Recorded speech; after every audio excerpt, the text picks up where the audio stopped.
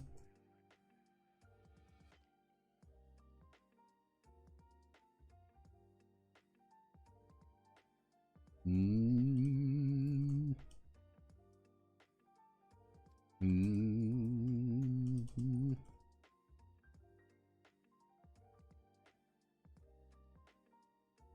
Oh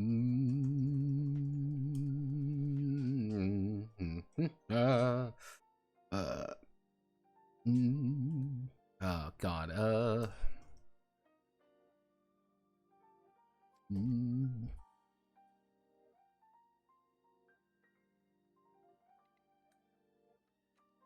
Complex.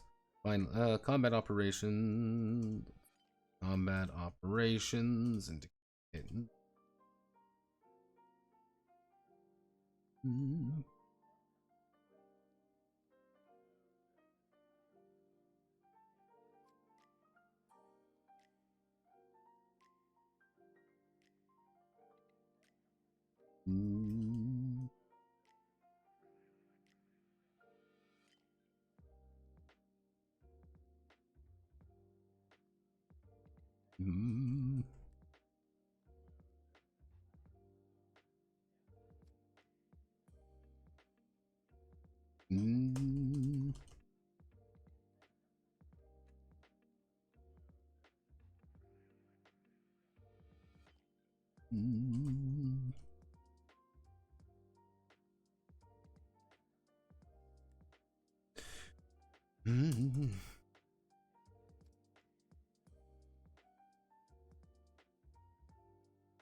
Yeah, the competent plan.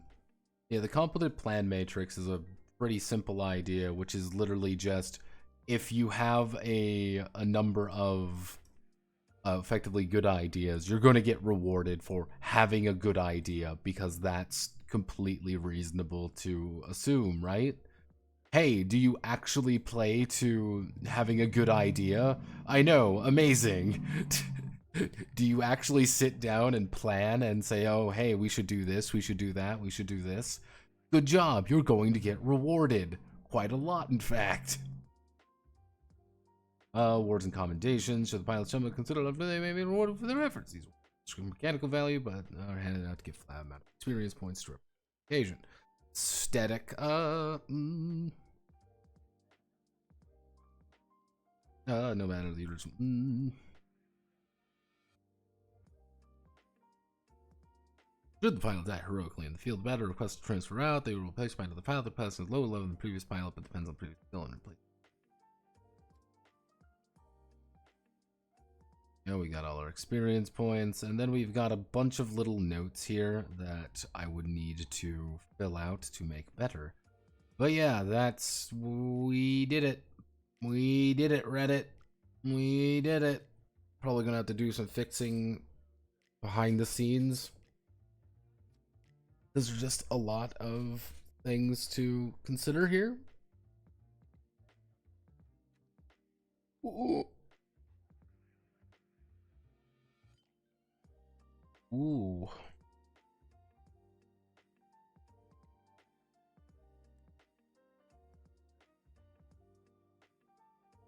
There we go. So, we did it. We're gonna call it there probably. Let's see if we can raid someone because I'm very tired and I haven't eaten anything today. So I'm going to have a sandwich after this. And I'm going to eat my sandwich and I'm going to be very happy.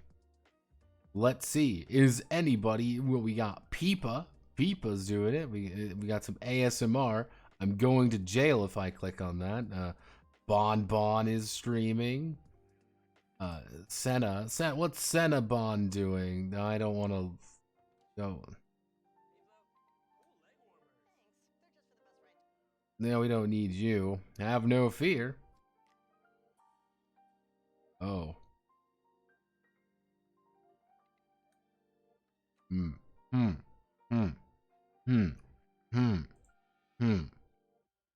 No, I don't fucking hate progressive ads. Fucking hate progressive ads. No one likes progressive ads. Ah.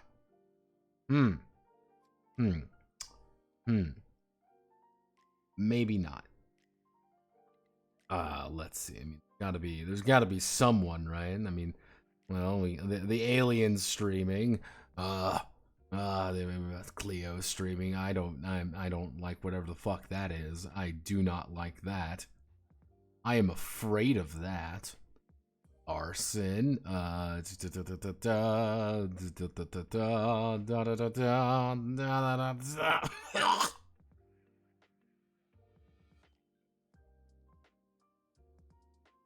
God. Gotta be someone, right?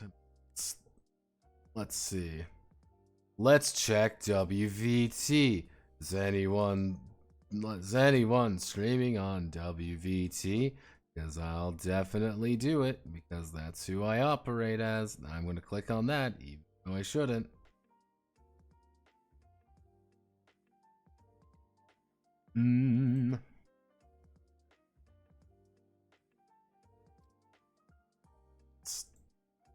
There's going to be something.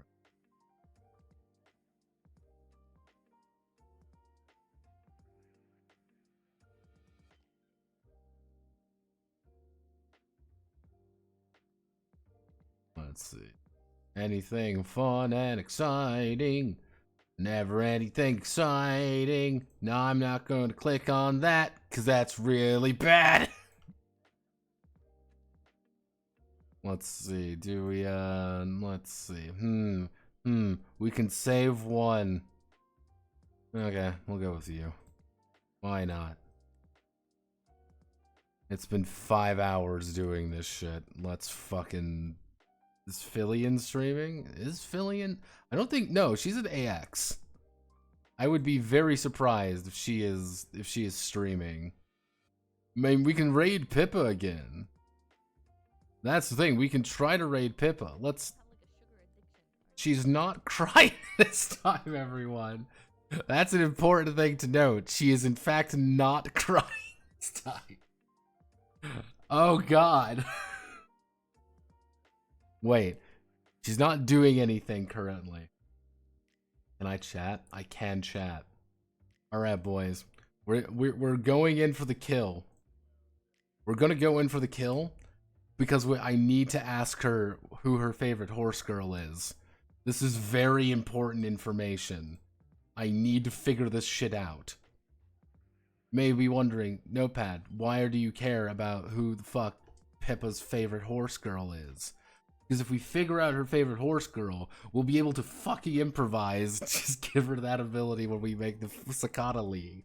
It's gonna work, Kings. We're gonna make it. We're gonna make it to the big league. Streaming for 5 fucking hours.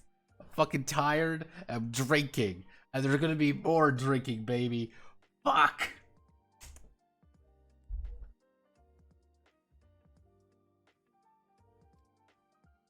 Foolproof. Exactly. You're thinking smart. You're thinking wise. Let's go. 3, 2, 1. Let's raid. See you all on the other side.